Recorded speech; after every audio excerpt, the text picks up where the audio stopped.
મિત્રો તમે ઘણી બધી કહેવતો સાંભળી છે, ફલાણાને ભગવાને બચાવી દીધો ને ફલાણાને એક્સિડન્ટ થયો તો ને એ તો જીવતો નીકળ્યો ને આમ નીકળ્યો ને ઢેકડો ને પહોંચડો. આ શંકરભાઈની આ ભેંસ રોડ ઉપર ચરતી હતી.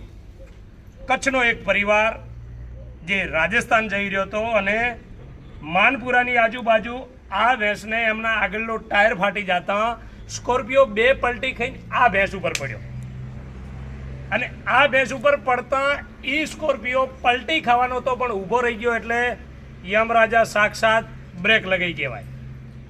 આ પોઈન્ટ છે, સાંભળી લેજો. આડિયાને બેહવાનું ડાળને ભાગવાનું આ કહેવત સાંભળી હતી ને. અહીંયા આડિયોય બેઠો ને ડાળે ના પાજી. આ સીધું ઉદાહરણ. પાછું શંકરભાઈની એક ખુમારી હતી કે એ પરિવાર આવ્યો, પરિવારને બચાવી, ટોળું ભેળું થઈ ગયું હતું, એમને મારવાનું કૂટવાનું કીધું હતું. પણ શંકરભાઈ કે મારે પાસે ભગવાનની આલલ આવી ઘણી છે, ઊભી નથી થઈ શકતી, 12 મહિનાથી છે, બંને ફ્રેક્ચર છે, બંને પગ જતા રહેલા છે. પણ શંકરભાઈને એ પરિવારે આવીને એમ કીધું હતું કે લ્યો આ 2 લાખ રૂપિયા તમારો એમે જીવ બચાવ્યો છે. શંકરભાઈએ એમ કીધું હતું કે વાળું થઈ ગયું છે, 2 વખત ચા પી લો અને વાળું કરીને જો અને મારા પરિવારને તમે આયા એ આશીર્વાદ મારા માથા બરાબર છે. આ એ ઊણી ગામનો શંકરભાઈ.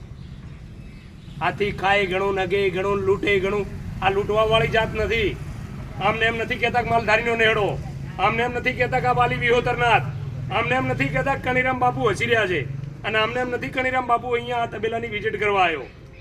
સંત શિરોમણી છે, 18 આલમનો ગુરુ પણ જે રબારી સમાજને આજે એક હાથ જોડીને એક પગે એમ કે જય ઠાકર, જય ગૌ માતા, એ કહેવાથી નથી થતું. એના માટે આવી નીતિ, આવું હૃદયું અને આવો આત્મા રાખવો પડે છે.